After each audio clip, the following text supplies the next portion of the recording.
The Japan incident almost ruined Logan Paul's career forever, but somehow he turned it into the greatest media PR comeback we have ever seen. If you don't remember, Logan Paul had a situation a couple years back which was really bad. Like, people didn't care about YouTubers back then, but this made national headlines bad. He immediately issues out this apology video and stops posting, but people were trying to cancel him. Like, he was done for. He was this disgraced Viner. There was no way you come back from something this crazy. And it didn't help that the news was covering it. You gotta remember, at this point in time, Logan Paul was this, like, cringe vlog, like appealing to kids. Like, the perception a lot of people had of him was a negative one. But here's what changed everything. Logan Paul was very public about the way he went about making amends. He pledged $1 million to self-harm awareness. He was doing interviews with the news. He was deeply understanding this topic of self-harm and where he messed up. But the key was he was doing it publicly. He turned this issue that he had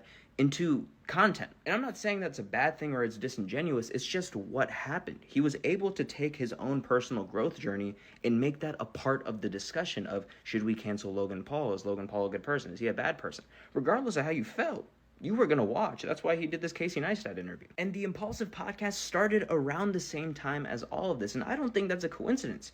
I think this was a part of Logan Paul showing the more adult side of him, showing the growth and showing his day-to-day thought process. This was a complete rebrand, and it was working like crazy. How the hell did he survive? And he just kept going. I mean, over the next couple of years, he did boxing, he dropped Prime Energy, he became a WWE superstar. It seems like in just a couple of years, this guy went from disgraced Viner to one of the largest entertainers in the world. Now, granted, he still had his fair share of controversies, and we don't have to go into detail. Like, what's understood doesn't need to be spoken about. But game is game. Like, his media and PR team did an absolute phenomenal job resurrecting his career. This, like, you know what I'm saying? I'm not saying he's good or bad, bro. That's for you to decide. But, like, this is crazy. People do not bounce back from stuff like this.